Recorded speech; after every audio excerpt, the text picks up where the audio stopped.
Hello guys, क्या आप UK में जाके काम करना चाहते हो और आपको पता नहीं है कि आप कैसे काम ले सकते हो? गाइस, अगर आप स्किल्ड वर्कर हो या कोई प्रोफेशनल हो, इवन अगर आप फ्रेशर हो, तो ये वीडियो अंत तक देखिएगा। इस वीज़ा का नाम है यूके टीयर 2 वीज़ा, जिसको स्किल्ड वर्कर वीज़ा भी बोला जाता है। सो ये जो स्किल्ड वर्कर वीज़ा है, ये आपके लिए राउट है यूके में काम करने का। स्किल्ड वर्कर वीज़ा के तहत आप यूके में काम कर सकते हो और रह सकते हो। बिसाइड्स, इसमें 70 पॉइंट का सिस्टम रहता है जिसके अगेंस्ट आपको ये वीज़ा मिलता है।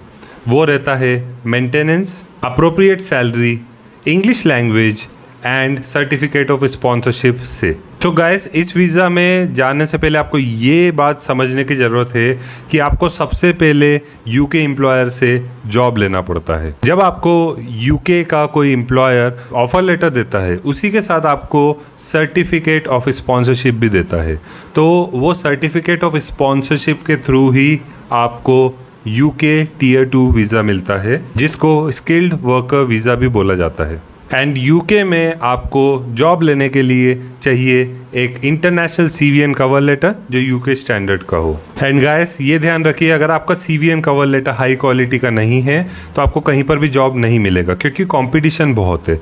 आपके अलावा हज़ारों लोग हैं जो सेम वैकेंसी के लिए अप्लाई कर रहे हैं। जब तक आप भीड़ में आगे नहीं होते हो, किसी ना किसी तरीके से खुद को स्टैंड आउट नहीं कर पाते हो, तब तक आपको जॉब नहीं मिलता है। सो गाइस, इस वीडियो में हम बात करेंगे कैटेगरीज, कौन कौन एलिजिबल है, क्या क्या रिक्वायरमेंट्स लगती है, क्या डॉक्यूमेंटेशन लगते हैं, क्या आपको एक्सपीरियंस की ज़रूरत है, क्या फ्रेशर इसको अप्लाई कर सकते हैं या नहीं, आपको क्या इंग्लिश टेस्ट देने की ज़रूरत है या नहीं, ये वीज़ा कितने समय तक के लिए रहता है, क्या इससे आपको परमानेंट रेसिडेंसी मिल सकती है, इस वीज़ा को अप्लाई करते हो तो कितना टाइम लगता है, इसका कॉस्ट कितना पड़ता है, और कौन से जॉब्स एलिजिबल है इस वीज़ा के लिए। तो इस वीडियो में हम इन सारी चीज़ों के बारे में बात करेंगे। बाय द वे, अगर आप इस चैनल में नए हो तो इस चैनल को सब्सक्राइब जरूर कर लीजिए, क्योंकि आपको इस टाइप के वीडियोस मिलते रहेंगे जो आपको यूके में सेटल होने में मदद करेंगे। सो गाइस, अगर इस वीडियो में लाइक एंड शेयर अच्छे आते तो मैं यूके के और भी वीज़ास के बारे में आपको जानकारी लेकर आऊँगा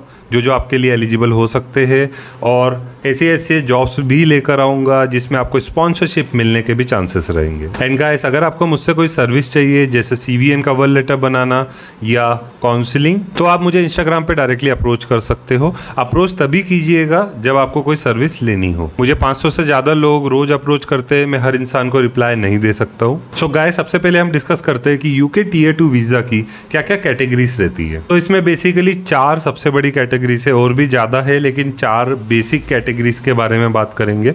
सबसे पहला है जनरल टीयर 2 वीज़ा, तो इसी वीज़ा के बारे में हम मेनली बात करेंगे इस वीडियो में। सेकंड है टीयर 2 इंट्रा कंपनी ट्रांसफ़र, ये उन कंपनीज के लिए है जो अपने एम्प्लॉयज़ को यूके में भेजती है दूसरे देश से।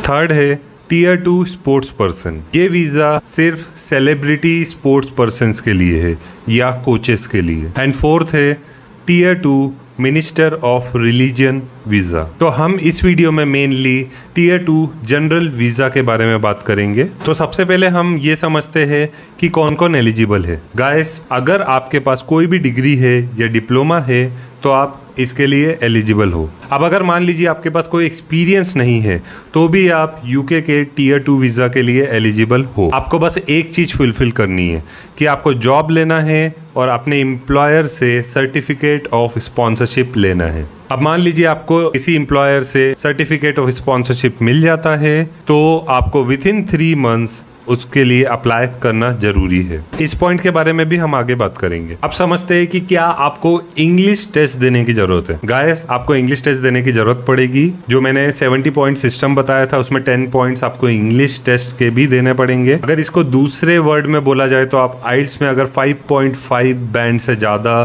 स्कोर कर लेते हो तो आप इंग्लिश टेस्ट में पास हो जाते हो। कुछ लोगों के ये सवाल आते हैं कि अगर मैं फ्रेशर हूँ तो क्या मैं अप्लाई कर सकता हूँ? यस, अगर आप फ्रेशर हो तो भी आप अप्लाई कर सकते हो।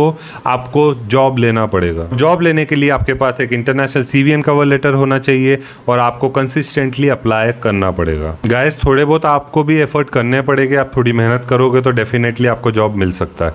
आपको हर रोज 1 घंटा देना है। आप अपने जीवन में जो भी काम कर रहे हो उसमें तो आप वक्त दे ही रहे हो, उसमें आप मेहनत कर कर ही रहे हो तो आप ऐसी चीज़ में क्यों ना मेहनत करो जिसमें आपकी कमाई 5 से 10 गुना ज़्यादा हो जाती है। तो गाइस, अगर आप फ्रेशर हो तो आपको सबसे बड़ी चीज़ चाहिए सर्टिफिकेट ऑफ स्पॉन्सरशिप आपके एम्प्लॉयर से। जो आपको काम दे रहा है वो आपको सर्टिफिकेट ऑफ स्पॉन्सरशिप देगा, उसके थ्रू आप Tier 2 वीज़ा के लिए अप्लाई कर सकते हो। आप डिस्कस करते हैं कि आपको क्या क्या डॉक्यूमेंट्स की ज़रूरत है।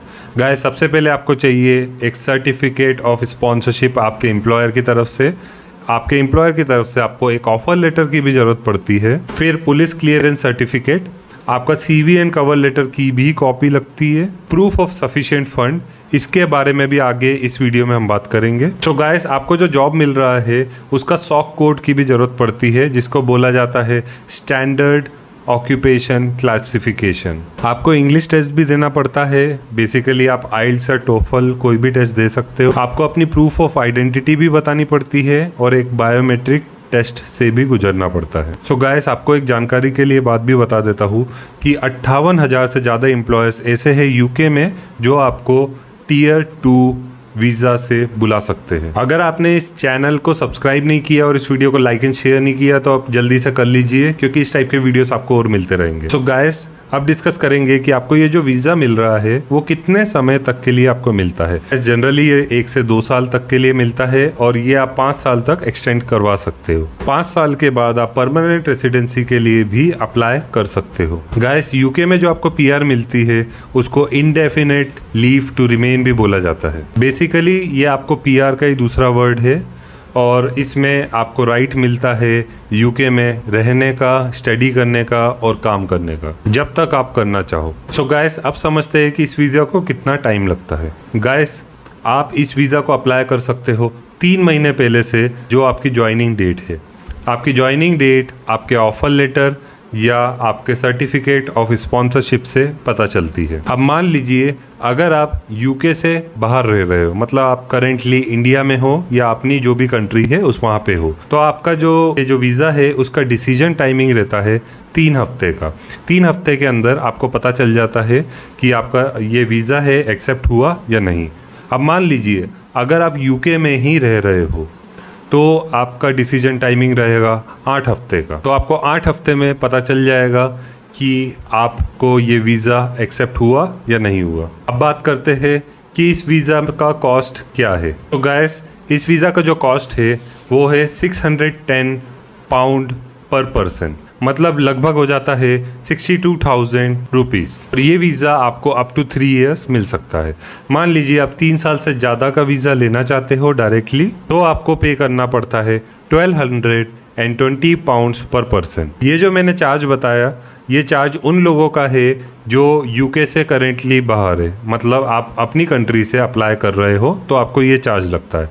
अब मान लीजिए अगर आप ऑलरेडी UK में रह रहे हो किसी न किसी वीज़ा के थ्रू, तो आपका चार्ज पड़ता है 704 पाउंड्स पर पर्सन और ये वीज़ा रहता है अप टू 3 इयर्स। अब मान लीजिए आपको 3 साल से ज़्यादा का वीज़ा चाहिए, 4 या 5 साल का चाहिए, तो आपको पड़ता है 1408 पाउंड्स पर person. Guys, UK Tier 2 visa बहुत सारे लोगों को मिलते रहता है, तो आपको भी मिल सकता है। अभी जैसे मैंने आपको ऑलरेडी बता चुका हूँ कि इसके लिए आपके पास कोई डिग्री या डिप्लोमा होना चाहिए, और अगर आप फ्रेशर हो तो भी आपको जॉब मिल सकता है। और अगर आपको ऐसे फ्रेशर जॉब मिल जाता है तो आप ये वीज़ा के लिए एलिजिबल हो ही जाते हो। अब गाइस, मान लीजिए कि अगर आपका जो काम है वो UK की शॉर्टेज स्किल लिस्ट में आता है, तो उसमें आपको कम चार्ज पे करना पड़ता है वीज़ा के लिए। जो शॉर्टेज ऑक्यूपेशन लिस्ट है उसमें आपका जो चार्ज है वो 464 पाउंड्स पड़ता है अगर आप 3 साल तक रहते हो। अगर 3 साल से ज़्यादा तक रहने की सोच रहे हो तो 928 पाउंड पड़ता है चार्ज आपका। अब डिस्कस करते हैं कि कौन से जॉब्स है जो इसके लिए एलिजिबल है। गाइस, लिस्ट तो बहुत बड़ी है, मैं आपको उसका जो लिंक है वो डिस्क्रिप्शन में दे दूंगा, बट ब्रीफ के लिए मैं आपको बता देता हूँ। अगर आप IT इंजीनियर हो, civil engineer, mechanical engineer, project manager, chef, housekeeping supervisor, production supervisor, manager, accountant, doctor, nurses, physicist, physiotherapist, construction site engineer, factory worker, store manager, human resource executive, restaurant और catering manager, travel agency managers, shopkeeper and proprietors in both the industries, wholesale and retail, IT business analyst, system designers, architect, web designers, higher education teaching professionals, social worker, librarians, इस type के बहुत सारे jobs है जो skill shortage list में आते हैं। ये जितनी भी चीज़ें मैंने आपको एक्सप्लेन की, इन सब की आपको लिंक इस वीडियो के डिस्क्रिप्शन में दे दूंगा। जो लिंक रहेगी वो यूके गवर्नमेंट की ऑफिशियल वेबसाइट की तरफ से रहेगी, तो वो आप रिफ़र कर सकते हो। गाइस, जैसे मैंने आपको बताया, यूके टीयर 2 वीज़ा बहुत सारे लोग ले सकते हैं, इंडिया से भी ले सकते हैं, आप जिस भी कंट्री में हो वहाँ से भी ले सकते हो, लेकिन आपको सबसे पहले चाहिए जॉब के लिए आपको चाहिए CV एंड कवर लेटर। अगर आपका CV and cover letter UK style का नहीं है और अच्छी क्वालिटी का नहीं बना है तो आपको कहीं भी जॉब नहीं मिलेगा। अगर आपको मुझसे CV एंड कवर लेटर बनवाना है तो आप मुझे इंस्टाग्राम पर अप्रोच कर सकते हो। अप्रोच तभी कीजिएगा जब आपको मुझसे कोई सर्विस लेनी हो। और अगर आपको ये वीडियो अच्छा लगता है तो इस वीडियो को लाइक एंड शेयर कर दीजिए। इससे मुझे पता चलेगा कि आपको यूके से रिलेटेड और भी वीडियोस चाहिए जिसमें मैं आपको स्पॉन्सरशिप्स, वीज़ास एंड इमिग्रेशंस के बारे में बताऊँ। तो गाइस, मैं हूँ आपका होस्ट एंड दोस्त Mayank. See you in the next video.